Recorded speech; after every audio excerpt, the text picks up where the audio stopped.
عمر بن عبدالعزیز 3 بر اعظم پر حکومت کی. عمر بن عبدالعزیز، بنو امیہ، مروان 9 مہینے حکومت کی. اس کا بیٹا عبد الملک بن مروان 21 برس حکومت کی. اس کا بیٹا ولید 10 سال حکومت کی. اس کا بیٹا سلیمان 2.5 سال حکومت کی. اسی تخت پر بیٹھے عمر بن عبدالعزیز. پہلے چاروں نے اللہ کے شریعت کو قربان کیا حکومت کے لیے. عمر بن عبدالعزیز نے اپنے آپ کو قربان کیا اللہ کے لیے. حکومت کو پاؤں کے تلے رکھا اور اللہ کی رضا کو سامنے رکھا. کیسی سلطنت کی؟ جب گورنر تھے تو 60 اونٹوں پہ سامان چلتا تھا. جب امیر المومنین بنے تو بچے کہنے لگے ماں سے، بچے بچیاں 12 تھے، ماں سے کہنے لگے کہ عید کا موقع آ رہا ہے، ابا سے کہو ہمیں نئے کپڑے تو لے کر دیں. ان کی ماں کا نام ہے فاطمہ، بچوں کی ماں کا نام فاطمہ بنت عبد الملک. یہ دنیاوی سٹیٹس میں سب سے بڑی خاتون گزری ہے. آج تک اس کے لیول کی کوئی عورت نہیں آئی. دادا بادشاہ، باپ بادشاہ، 4 بھائی بادشاہ، 6 خامند بادشاہ، 7 نسبتوں سے یہ عورت شہزادی رہی ہے. حضرت عمر گھر آئے، بیگم نے کہا بچے کپڑے مانگ رہے ہیں. حضرت عمر کہنے لگے میرے پاس تو پیسے نہیں ہیں، تنخواہ میں تو مشکل سے روٹی پوری ہوتی ہے، کہاں سے لے کر دوں؟ تو تھوڑی دیر خاموش رہیں بیگم. پھر کہنے لگی آپ ایسا کریں، اگلے مہینے کی سیلری ایڈوانس لے لیں، اس سے میں کپڑے لے لیتی ہوں اور روٹی کا خرچہ میں مزدوری کر کے گھر بیٹھے مزدوری کر کے چلا لوں گی، آپ 1 مہینے کی تنخواہ ایڈوانس لے لیں. حضرت عمر بن عبدالعزیز واحد خلیفہ ہیں جن کے دور میں 3 بر اعظم میں زکوٰۃ لینے والا باقی نہیں بچا تھا. یہاں لاہور بھی ان کی حکومت کے نیچے تھا، جنوبی اسپین فرانس ان کے حکومت کے نیچے تھا، کاشغر تک ان کے حکومت کے نیچے تھا، استنبول کے دروازوں تک ان کی حکومت تھی. 3 بر اعظم میں ایک آدمی زکوٰۃ لینے والا نہ بچا. اور اپنا حال یہ ہے کہ بیگم سے کہہ رہے ہیں پیسے کوئی نہیں، کپڑے کہاں سے لے کر دوں؟ اور بیگم طریقہ بتا رہی ہے کہ آپ اگلے مہینے کی تنخواہ ایڈوانس لے لیں، اس سے میں کپڑے لے لوں گی اور چولہے کا خرچہ، روٹی کا خرچہ میں گھر بیٹھ کے مزدوری کر کے کما لوں گی. تو حضرت عمر کہنے لگے ہاں یہ ٹھیک ہے. باہر آئے وزیر خزانہ مزاحم، انہیں بلایا کہ بھائی ہمیں اگلے مہینے کی تنخواہ ایڈوانس چاہیے. یہ تنخواہ والے لوگ بیٹھے ہوئے ہیں، تنخواہیں لیتے ہیں. اس نے کاغذ قلم آگے رکھ دیا، کہا حضرت یہاں لکھ کے دے دیں آپ 1 مہینہ زندہ رہیں گے میں تنخواہ دے دیتا ہوں. اب مجھے لکھ کے دے دیں آپ 1 ماہ زندہ رہیں گے میں آپ کو تنخواہ دے دیتا ہوں. چپ کر کے اٹھے، ایک لفظ نہیں بولے، گھر گئے. حضرت اپنی بیگم فاطمہ سے کہا بیگم بچوں سے کہہ دو کہ باپ کے پاس کپڑے لے کر دینے کی سکت نہیں ہے. اور خزانے ایسے بھرے پڑے تھے کہ زکوٰۃ لینے والا کوئی نہیں تھا.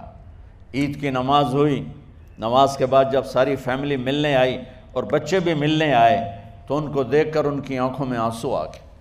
کہنے لگے بچوں آج تمہیں دکھ تو ہوگا اپنے باپ پر کہ ایک جوڑا کپڑا بھی لے کر نہ دیا عید کا.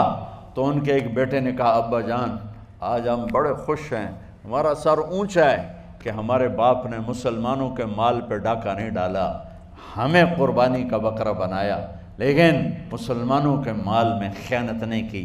یہ ان کا طرز حکومت تھا، اس طرح انہوں نے حکومت کی. گھر میں تشریف لائے تو بیٹیوں سے بات کی تو انہوں نے منہ پہ ایسے دوپٹہ رکھا ہوا، منہ پہ دوپٹہ رکھ کے بات کریں. تو فرمانے لگے کپڑا تو ہٹاؤ، دوپٹہ کیوں رکھا ہوا ہے؟ تو گھر کی خادمہ زور زور سے رونے لگی، کہنے لگی امیر المومنین آج آپ کی بیٹیوں نے کچا پیاز توڑ کے روٹی کھائی ہے تو وہ اس کی بو ہے منہ میں، آپ کو بو سے نفرت ہے اس لیے منہ پہ کپڑا رکھ لیا ہے. تو حضرت عمر اتنا روئے کہ ان کی داڑھی تر ہو گئی.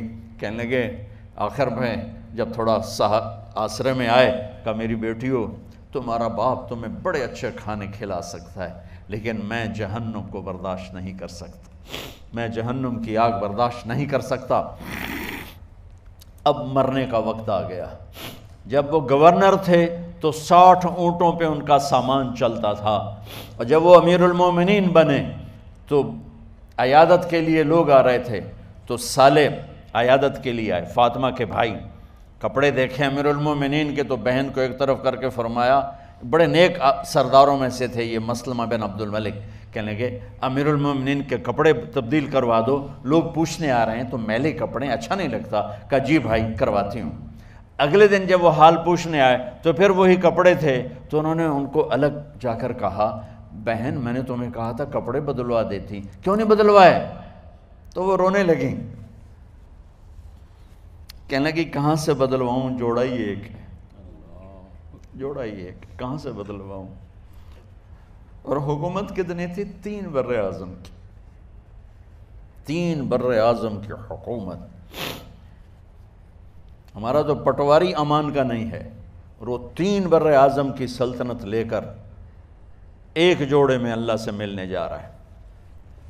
ان کو زہر دیا گیا، جب ان کی موت کا وقت قریب آیا تو انہوں نے رجا بن حیوہ کو بلایا، سننے والی بات ہے بچوں، ان سے فرمانے لگے سنو، میں نے 3 بادشاہوں کو قبر میں اتارا۔ اب بچیاں تو قبرستان جاتی نہیں، ہم تو اپنے ہاتھوں سے قبر میں اتارتے ہیں، اور اوپر مٹی ڈالتے ہیں، اور اوپر اینٹیں ڈالتے ہیں، اور پھر منو مٹی میں دبا کے واپس آتے ہیں۔ یہ منظر آپ بچیوں کے تو دیکھنے کا بھی نہیں ہے۔ وہ کہنے لگے میں نے 3 بادشاہوں کو مٹی میں ڈالا، لیکن ان کے کفن کی گرہ کو جب کھول کے دیکھا تو ان کے چہرے قبلے سے ہٹ چکے تھے، اور رنگ ان کے کالے پڑ چکے تھے۔ ولید بن عبد الملک، سلیمان بن عبد الملک، عبد الملک بن مروان، عبد الملک باپ، ولید بیٹا، سلیمان بیٹا، یہ تینوں کا ان کے چہرے کالے ہو گئے تھے، اور ان کا قبلے سے منہ پھر گیا تھا۔ اب میں مرنے لگا ہوں، مجھے پہلے ضرور چیک کرنا کہ میرا اللہ میرے ساتھ کیا کرتا ہے۔ پہلے تینوں کی ظلم کی حکومت تھی، ان کے چہرے قبلے سے کیوں ہٹ گئے؟ آپ کو عجب بات بتاؤں، ولید بن عبد الملک روزانہ تہجد میں کھڑے ہو کے 10 سپارے پڑھتا تھا، 10 سپاروں کی تلاوت تہجد میں کرتا تھا کھڑے ہو کے، اور قبلے سے چہرہ ہٹ گیا۔ سلیمان بن عبد الملک تہجد گزار، چہرہ قبلے سے ہٹ گیا، ظلم کیا، ظلم کیا، ظلم کیا، خون کو پانی بنا دیا، حکومت پر شریعت کو قربان کیا، رشتے ناتوں کو قربان کیا۔ اللہ نے قبلے سے چہرے، نمازیں منہ پہ مار دی، روزے منہ پہ مار دیے، حج زکاتیں منہ پہ مار دی، تہجد ان کے منہ پہ مار دی، اور ان کے چہروں کو قبلے سے ہٹا دیا اور رنگ کالے کر دیے۔ عمر بن عبدالعزیز نے اسی سلطنت کو عدل سے بھر دیا، اسی سلطنت کو عدل سے بھر دیا۔ جب ان کا انتقال ہوا، سلیمان بن عبد الملک کی ڈیڈ باڈی جب قبر کے قریب لائے اتارنے کے لیے، تو ایسے ایسے ہلنے لگا، اس کا پورا جسم ہلنے لگا۔ تو اس کے بیٹوں نے کہا کہ ہمارے ابا زندہ ہیں، تو حضرت عمر نے فرمایا بیٹو زندہ نہیں ہیں، عذاب قبر جلدی شروع ہو گیا ہے، عجل اللہ بالعقوبہ، قبر کی پکڑ پہلے شروع ہو گئی ہے، چھپاؤ اپنے باپ کو جلدی۔ جب عمر بن عبدالعزیز کی ڈیڈ باڈی قبر کے قریب کی گئی اور ان کا بھائی اتارو، بھائی وہ باتیں شروع ہو جاتی ہیں، رومال ڈالو، چادر پکڑو، ادھر سے پکڑو، تو ایک دم ایسے ایک پرچہ ہوا میں اڑتا ہوا سب نے دیکھا، وہ آتے آتے آتے آتے آتے آتے یوں آ کے حضرت عمر کے سینے پر گر گیا۔ سب دیکھ رہے ہیں۔ جب پرچے کو اٹھا کے دیکھا گیا تو اس پہ ایک سطر پہ لکھا تھا بسم اللہ الرحمن الرحیم، اور دوسری سطر پہ لکھا تھا براءۃ من اللہ لعمر بن عبد العزیز من النار، یہ عمر کے لیے جہنم کی آگ سے نجات کا پروانہ ہے۔